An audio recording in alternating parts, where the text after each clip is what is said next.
मैं आपके माध्यम से उनसे माफी मांगना चाहूंगी, मेरे किसान भाइयों से। वो कमल के फूल के सिवा किसी का बटन दबाता है तो देश का देशद्रोही है, गुनहगार है।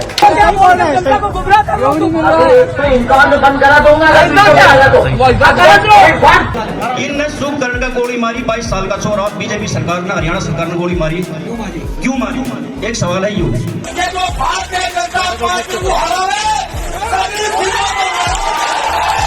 बीजेपी के प्रत्याशी को हराने का काम करेंगे।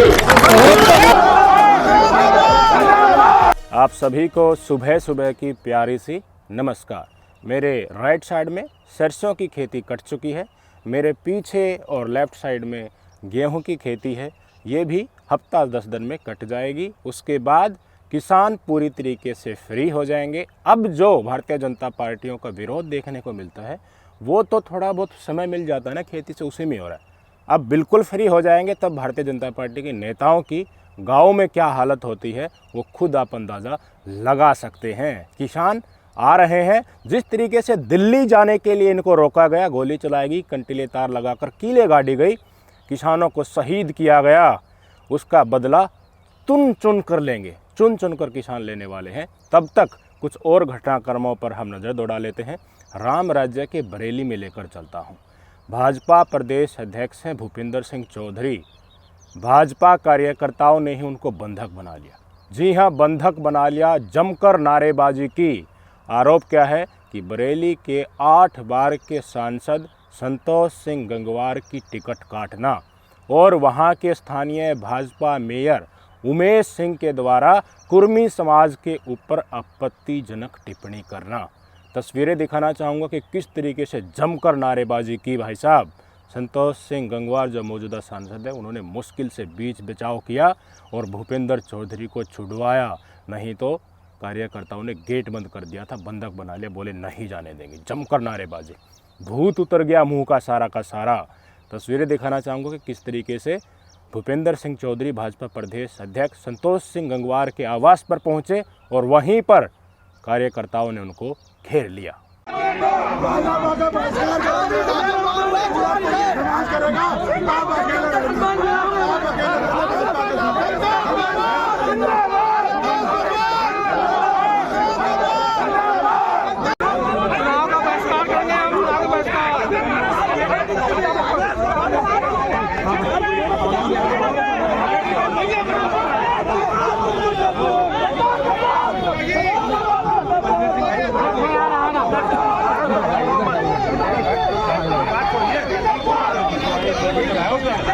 ये तो राम राज्य में हालत है भाई साहब। भाजपा प्रदेश अध्यक्ष की ये हालत है।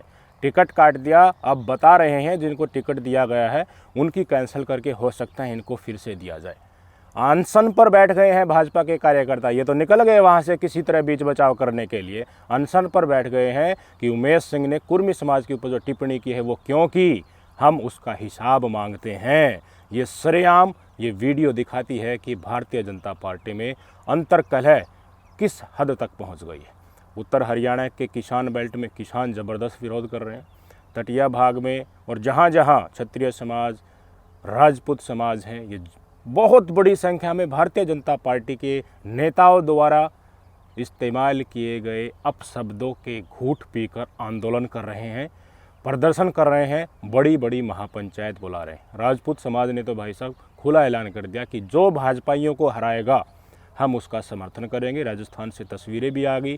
करणी सेना के अध्यक्ष और क्षत्रिय समाज के मुख्य नेता सचिन पायलट का समर्थन करने का ऐलान कर चुके हैं। सहारनपुर एरिया में जो महापंचायती हुई थी वहाँ पर कह दिया सरेआम क्षत्रिय समाज के नेताओं ने कि हम सिर्फ उसी को वोट देने जा रहे हैं जो भाजपा को शिकस्त देगा।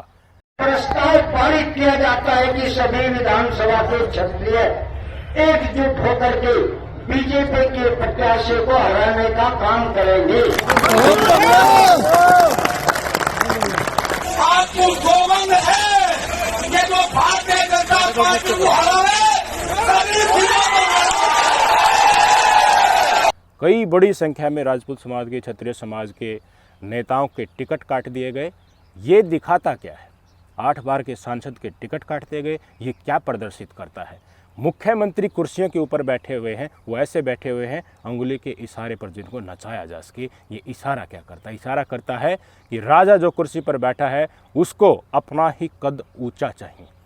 सब जब वो देखे तो गर्दन झुकाए हुए हो। 8 बार के सांसद हो या फिर कोई संसदीय कार्य समिति से नितिन गडकरी को बाहर करना हो, अपने चहेते मुख्यमंत्री बैठाना हो, दिन ढलते ही रात ढलते ही उनको बदल देना हो, ये तमाम प्रकरण दिखाते हैं कि राजा किसी को ताकतवर नहीं बनने देता। बार बार कोई चुनकर आता है तो अपने लोकसभा क्षेत्र में प्रिय होता है, काम करवाएगा, आइकन बनेगा, तो राजा जी के चेहरे के समकक्ष दिखने लगेगा, इसलिए उसको साइड कर दो। उसी तरीके से जिस तरह से मध्य प्रदेश में शिवराज सिंह चौहान को साइड करके मोहन यादव को मुख्यमंत्री बनाया गया था। और साथ साथ बेलगाम होते भारतीय जनता पार्टी के नेताओं को कंट्रोल न करना अब इन्हीं को सेध रहा है, इन्हीं के गले की फांस बन गई है। इनको खुला तो इसलिए छोड़ा गया था कि जो भी मोदी का विरोध करता है, चाहे वो विपक्ष वाले हों, चाहे वो महिला पहलवान या पहलवानों के समर्थक हों, चाहे वो किसानों के समर्थक हों, बेरोजगारों के समर्थक हों, जो भी आवाज़ उठाए जो मोदी के परिवार का हिस्सा नहीं है, उसको इतना बेइज्जत करो कि वो दोबारा कुछ लिखने और बोलने से पहले 10 बार सोचे। लेकिन कहते हैं कि लगेगी आग तो आएंगे कई घर जद में, यहाँ पे सिर्फ हमारा मकान थोड़ी न है। अब वो अंतर्कलह, वो सड़ी हुई आदत अब इनके गले की फांस बन गई है। इनके ही नेता, अपने ही कार्यकर्ता और उनके जो कोर वोटर बैंक है भारतीय जनता पार्टी का, उन्हीं को गलियाने लग गए हैं। आदत पड़ जाती है ना गाली देने की, गलियाने की, दूसरों को नीचा समझने की, तो फिर वो बाउंड्री नहीं देखता है। वो नहीं देखता है कि ये विपक्ष वाला है या फिर तुम्हारा वोटर नहीं है, फिर अपने वालों को भी वो गलियाने लगता है, तो फिर ठेस पहुंचती है। तो ये नतीजे सामने आ रहे हैं। गेट बंद करके भारतीय जनता पार्टी के राम राज्य के प्रदेश अध्यक्ष को बंधक बनाया जा रहा है और उनको ज़मीन दिखाने की कोशिश की जा रही है कि देखो तुम्हारी क्या औकात है। अब आपको देश के दूसरे हिस्सों में भी घुमाना चाहूँगा कि किस तरीके से भारतीय जनता पार्टी की 400 पार का जो नारा है वो नीचे से खोखला हो चुका है। किसानों का विरोध हरियाणा पंजाब तक सीमित नहीं है, एमपी में लेकर चलता हूँ, मध्य प्रदेश में लेकर चलता हूँ। वहाँ के बालाघाट एरिया के मौजूदा भारतीय जनता पार्टी के सांसद का टिकट काटकर एक महिला प्रत्याशी जो पार्षद थी, इनका नाम है भारती पार्थी, इनको टिकट दिया गया है। ये चुनाव लड़ रही हैं। बालाघाट एक एरिया ऐसा एरिया है जो भारतीय जनता पार्टी का गढ़ माना जाता है। इनके कार्यकर्ता प्रचार करने के लिए गांव में जा रहे हैं, तो आम लोग, आम जनता इनसे सवाल कर रही है कि 13 रुपये वाली शक्कर 45 पहुंच गई। जुमले फेंकते थे ना कि 45, 40, 45 वाली शक्कर 13 रुपये में खाओ, मोदी की सरकार बनाओ, किसानों की आमदनी दुगनी कर देंगे, मिट्टी का तेल फ्री में मिलेगा। कई चीज़ें जो वादे किए गए थे, जो जुमले हो गए, उनका जवाब आम जनता मांग रही है। तो उधर से भारतीय जनता पार्टी के नेता जो इन प्रत्याशी जो है भारती पार्थी, इनका प्रचार करने के लिए पहुंचे थे, हड़काने लगे इनको। 2 नंबर के धंधे करते हो, कांग्रेसी हो, पहले मैं बोलूँगा, अंदर करवा दूंगा। ये दरअसल भाई साहब देखने वाला है। देख लीजिए किस तरीके से इनकी पोल पट्टी जनता इनके मुंह पर खोल रही है। जोरदार तालियां। 45 रुपए किलो शक्कर है, तालियां। बताओ भाई जी, 45 रुपए किलो शक्कर है, 45 रुपए किलो शक्कर है। 21 तो कहाँ गए? 21 तो मिट्टी का तेल किधर गया? तुम तो बहुत बड़े नेता हो हमारे यहाँ के। बात देखो ना दिल्ली में 13 रुपए की शक्कर 45 रुपए किलो। तो बोलना का बाइक से अभी अंदर का अरे बहुत जोरदार मुखिया बना लो। अरे हो पर मेरे को बोलने के फिर तू बोलना क्या विरोध कर रहे हो तुम्हारा? तो बोलने को क्या बोल रहे हैं? जनता को गुमराह कर रहे हो। इनका बंद करा दूंगा। आपको टाइम मिला है आधे घंटे का, हम बोलेंगे उसके बाद बोलना, हल्ला नहीं करना। हम कोई नेता नहीं है, हम नेता नहीं है, वोटर है। चुप है, तुम्हारा काम है ये बीजेपी वालों का। नंबर 2 के काम करता है, 1760 काम करते, चोरी करते, किसी का सेक्टर अभी आईक्यू नहीं बनाया। अब राजाओं के स्थान राजस्थान में आ जाइए। झुंझुनू लोकसभा सीट से भारतीय जनता पार्टी के प्रत्याशी हैं शुभकर्ण चौधरी। भाई साहब कहते हैं ना कि पानी का ठहराव जहां समतल ज़मीन होगी वहीं होगा। इसी तरह भारतीय जनता पार्टी के नेता वोट मांगने के लिए आखिर में ध्रुवीकरण, फर्जी राष्ट्रवाद और फर्जी हिंदुत्व पर ही आके टिकते हैं। क्या बयान दिया कि जो भी हिंदू कमल के फूल पर भारतीय जनता पार्टी को वोट नहीं देगा, कमल का बटन नहीं दबाएगा, वो देशद्रोही है। हाँ, देशद्रोही है। सुन लीजिए। जो हिंदू है, जो धार्मिक है, जो मानता है, वो अगर आज मोदी जी के खिलाफ चुनाव में वोट डालता है, वो कमल के फूल के सिवा किसी का बटन दबाता है, तो देश का देशद्रोही है, गुनहगार है। शायद भारतीय जनता पार्टी ने हिंदू धर्म का पेटेंट अपने नाम करवा लिया है। ये जिसको सर्टिफिकेट देंगे वही हिंदू कहलाने के लायक हैं। क्या मणिपुर में जिन महिलाओं को नग्न घुमाया गया, भाजपा सरकार की नाकामी सबके सामने आई, वहाँ पर हिंदू नहीं है?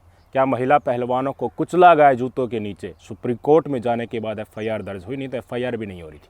ब्रजभूषण शरण सिंह को कुश्ती संघ के अध्यक्ष पद से नहीं हटाया गया, मांग की जा रही थी, इस्तीफा लेना तो दो। अजय मिश्रा टैनी को, जिनके बेटे ने किसानों को अपनी थार के नीचे कुचलकर मार डाला, उसको फिर से भारतीय जनता पार्टी टिकट दे रही है। किसानों के साथ 750 किसानों के हत्यारे पहले आंदोलन में और फिर से शुभकर्ण को शहीद करने वाले यही भारतीय जनता पार्टी के लोग हैं। तो क्या बताइए, जो आंदोलन करने वाले, हक मांगने वाले हिंदू नहीं हैं?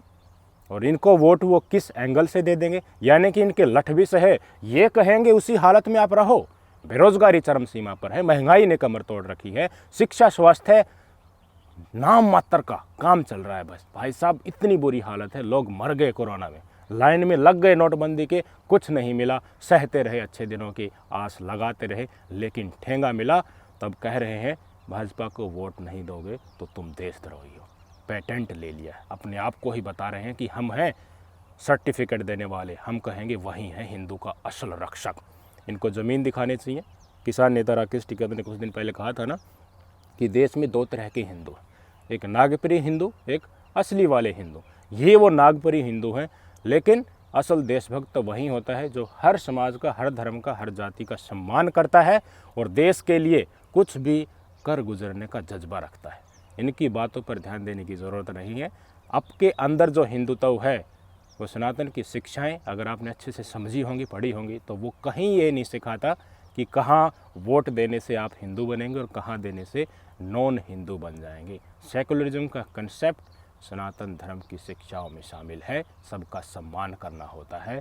ये तथाकथित दोगलेबाज लोग हैं। कुर्सी चाहिए, कुर्सी पर जाने के बाद आपको ही लठ मारेंगे, बेशक से आप माथे पर चिपका लेना कि मैं हिंदू हूँ।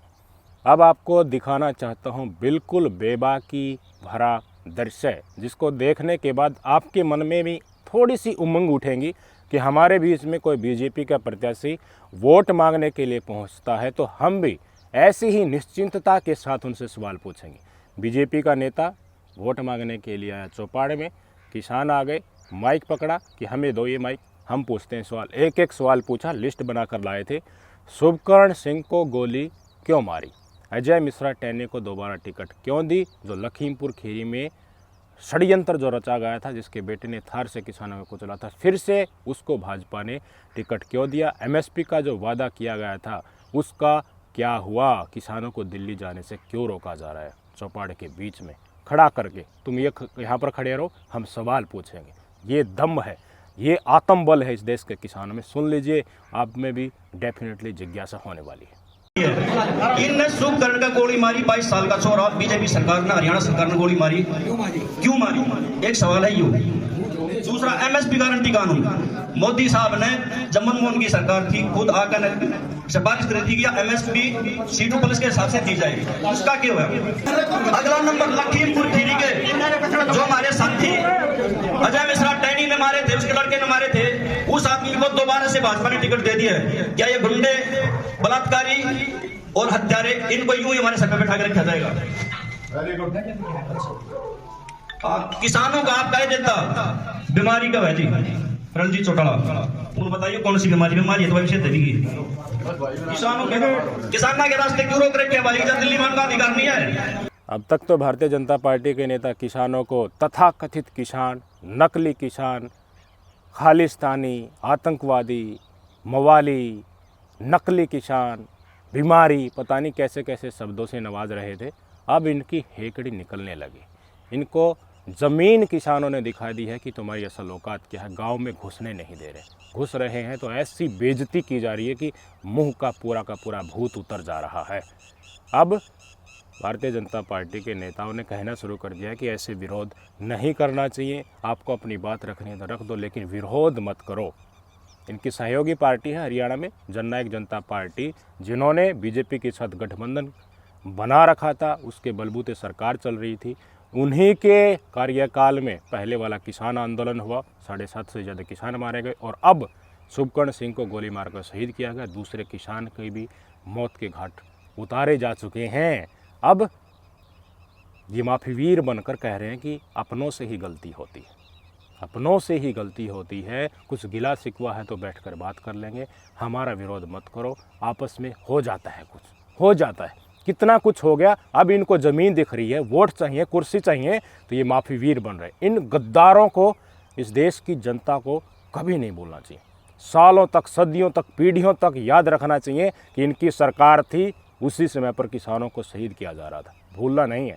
ये माफीवीर बन रहे हैं। और सुन लीजिए और एक एक घटना को मन में संजोए रखें और पूछे इनसे कि तुमने पिछले 5 साल में क्या करे, और ऐसे ही घुटनों पर आकर ये माफ़ी मांगेंगे आपके समक्ष और मीडिया में बयान देकर सार्वजनिक रूप से कहेंगे कि हमसे गलती हो गई थी। अपनों से होती है, कहीं ना कहीं उनको कोई चीज़ से ठेस लगी होगी, विदूषण से उनको उम्मीद नहीं थी, फिर भी मैं आपके माध्यम से उनसे माफ़ी मांगना चाहूँगी, मेरे किसान भाइयों से। और इस चीज़ को लेकर कोई विरोध प्रदर्शन ना करें, बैठ के हर बात का समाधान है।